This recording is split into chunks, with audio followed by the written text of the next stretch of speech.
Dear viewer, সকলকে আন্তরিক শুভেচ্ছা এবং অভিনন্দন জানাচ্ছি। আশা করি আপনারা সকলে ভালো আছেন। আজকের এই ভিডিওতে আমি আপনাদের সাথে আলোচনা করব কিভাবে আমাদের দেশের একজন ভিক্ষুকও সরকারকে নিয়মিত ট্যাক্স দিয়ে যাচ্ছে। প্রিয় বন্ধুরা, আমাদের দেশের যতগুলো আমরা কর্মক্ষম মানুষ আছি, যারা প্রতিনিয়ত বিভিন্ন দোকান থেকে বা শপ থেকে আমরা আমাদের বিভিন্ন প্রয়োজনীয় পণ্যদ্রব্য কিনে আমাদের সংসারের বা ব্যক্তিগত জীবনের চাহিদা মেটাচ্ছি, তারা প্রত্যেকেই আমরা কিন্তু সরকারকে নিয়মিত ট্যাক্স দিতে যাচ্ছি। আর এই ট্যাক্সটা আমরা কিভাবে দিচ্ছি সেই জিনিসটাই আজকের এই ভিডিওতে আমি আলোচনা করব, এবং আমি আজকের এই ভিডিওতে আপনাদেরকে প্রমাণ করে দেব কিভাবে আমাদের দেশের একজন ভিক্ষুকও সরকারকে নিয়মিত ট্যাক্স দিয়ে থাকে। বন্ধুরা, একটা দেশের প্রত্যেকটা মানুষ, ইভেন কি একজন ভিক্ষুকও যে ট্যাক্স দেয়, এই জিনিসটা জানার আগে প্রথমে আমাদের ট্যাক্সের প্রকারভেদটা জানতে হবে। তো সে বিষয়ে আমি একটু সংক্ষিপ্ত করে আপনাদেরকে ধারণা দিতে চাচ্ছি। বন্ধুরা, আমরা জানি ট্যাক্সটাকে প্রধানত দুই ভাগে ভাগ করা থাকে। একটা হচ্ছে ডাইরেক্ট ট্যাক্স, আর একটা হচ্ছে ইনডাইরেক্ট ট্যাক্স, বা যেটাকে আমরা ভ্যাট বলে থাকি। ডাইরেক্ট ট্যাক্স হলো আপনি যে ইনকাম করেন, ওই ইনকামের উপর একটা নির্দিষ্ট পার্সেন্টেজ হারে আপনি ট্যাক্স ক্যালকুলেশন করে সাথে সেটার এভিডেন্স হিসেবে কিছু ডকুমেন্ট সহ আপনি একটা স্টেটমেন্ট তৈরি করে তারপর আপনি আপনার ট্যাক্স সার্কেলে জমা দেবেন।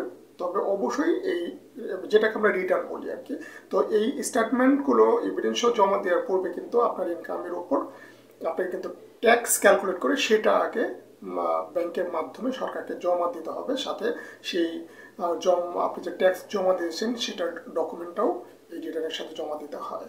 এটাকে বলা হয় থেকে ডাইরেক্ট ট্যাক্স। আপনি যে ডাইরেক্ট যে ইনকাম করেন সেই ইনকামের উপর যে ট্যাক্স, এটাকে বলা হয় ডাইরেক্ট ট্যাক্স। একটা হচ্ছে ইনডাইরেক্ট ট্যাক্স বা ভ্যাট, ভ্যালু এডেড ট্যাক্স, যে ট্যাক্সটা আপনি সরাসরি সরকারকে দেন না, কিন্তু আপনি যখন কোনো বাজার থেকে পণ্যদ্রব্য কিনেন, সেই পণ্যদ্রব্যের সাথে ওই ভ্যাটটা ইনক্লুড করা থাকে। সেই ভ্যাটটা আপনি বিজনেসম্যানদের মাধ্যমে বা অন্য কোনো কর্তৃপক্ষের মাধ্যমে সরকারকে আপনার সেই ট্যাক্সটা দিচ্ছেন। এটাকে ইনডাইরেক্ট ট্যাক্স বলা হয়, কেননা এই ট্যাক্সটা আপনি সরাসরি সরকারকে দিচ্ছেন না। এই ট্যাক্সটা আপনি বহন করছেন, কিন্তু এই ট্যাক্সটা বিভিন্ন বিজনেসম্যান বা অন্যান্য কর্তৃপক্ষের মাধ্যমে এই ট্যাক্সটা সরকারের কাছে চলে যাচ্ছে। এই জন্য এটাকে বলা হয়ে থাকে ইনডাইরেক্ট ট্যাক্স। মানে আপনার যে মার্জিনাল ভোক্তা হিসেবে আপনি যে ট্যাক্সটা দিচ্ছেন সেটা আপনি সরাসরি দিচ্ছেন না, বাট ইনডাইরেক্টলি অন্য কোনো বিজনেসম্যান বা কর্তৃপক্ষের মাধ্যমে তারপর আপনি সরকারকে দিচ্ছেন। এই জন্য এটাকে বলা হয়ে থাকে ইনডাইরেক্ট ট্যাক্স। এখন আপনি যখন একটা বাজার থেকে পণ্য কিনলেন, ওই পণ্যের মধ্যে বেসিক্যালি ট্যাক্সের ভিউ পয়েন্ট থেকে এই এই পণ্যের যে মূল্য সেটাকে দুই ভাগে ভাগ করা যায়। একটা হচ্ছে খরচ এবং প্রফিট সহ বিজনেসম্যানের পোর্শন, একটা হচ্ছে এখানে অ্যাডিশনাল একটা পার্সেন্টেজ থাকে।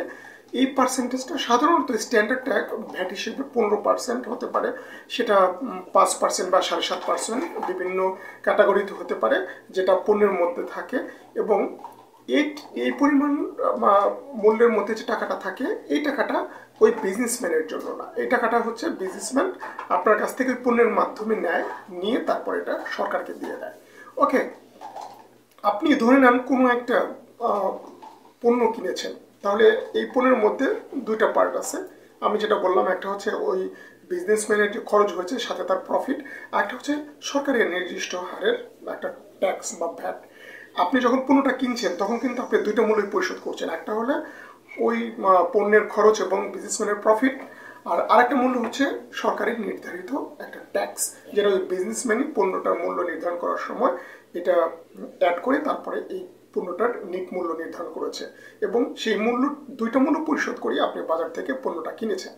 এখন দেখেন, আপনি কিন্তু মার্জিনাল ভোক্তা।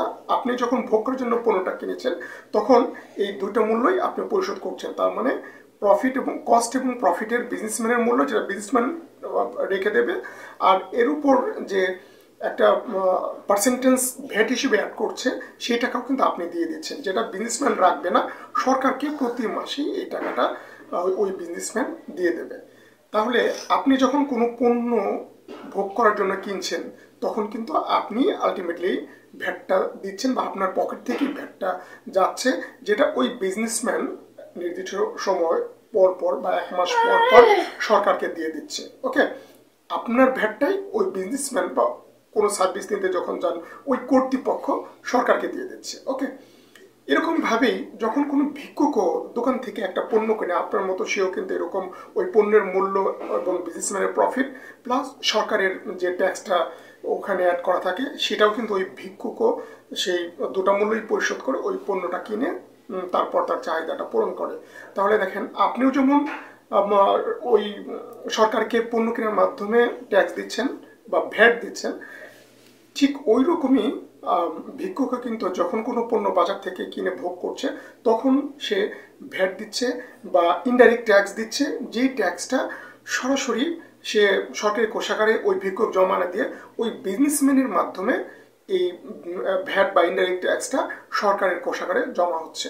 তো এইভাবে বন্ধুরা, একটা আমাদের দেশের প্রতিটা মানুষই কিন্তু প্রতিনিয়তই কোনো না কোনোভাবে যে সার্ভিস বা পণ্য গুডস দোকান থেকে কিনে ভোগ করছে তার মাধ্যমে কিন্তু সরকারকে ট্যাক্স দিচ্ছে, যেটা হচ্ছে ডাইরেক্ট ট্যাক্স নয়, ইনডাইরেক্ট ট্যাক্স।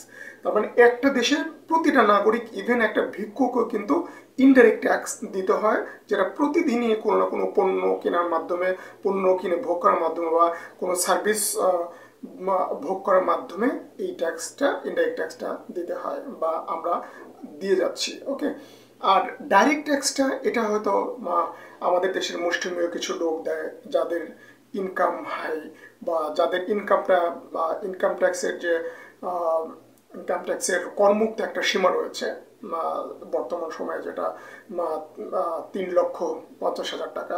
এই 3,50,000 টাকার অধিক যদি কারো বার্ষিক ইনকাম হয় তাহলে কিন্তু তাদেরকে ডাইরেক্ট ট্যাক্স দিতে হয়, মানে তাদের ইনকামের উপর ট্যাক্স দিতে হয়। কিন্তু ইনডাইরেক্ট ট্যাক্স আপনার ইনকাম থাকুক আর না থাকুক, আপনি যদি ধার করেও কোনো পণ্য কনজিউম করেন তারপরে কিন্তু এই ইনডাইরেক্ট ট্যাক্সটা আপনাকে বা একটা দেশের যে কোনো নাগরিককে পণ্য কেনার মাধ্যমে সরকারকে ইনডাইরেক্ট ট্যাক্সটা দিতে হয়।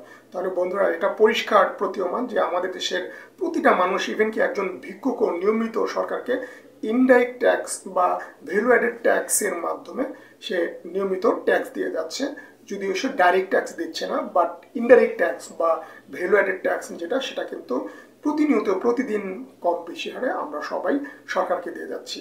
তো বন্ধুরা, আশা করি আমার ভিডিও থেকে আপনারা পরিষ্কারভাবে বুঝতে পেরেছেন যে একটা দেশের প্রতিটা মানুষ, ইভেন কি একজন ভিক্ষুকও কীভাবে সরকারকে নিয়মিত ইনডাইরেক্ট ট্যাক্স বা একটু ব্রডও যদি বলি আমরা, তারা ট্যাক্স দিয়ে যাচ্ছে। বন্ধুরা, পরবর্তী আমন্ত্রণ জানিয়ে আজকের মতো এখানে শেষ করছি।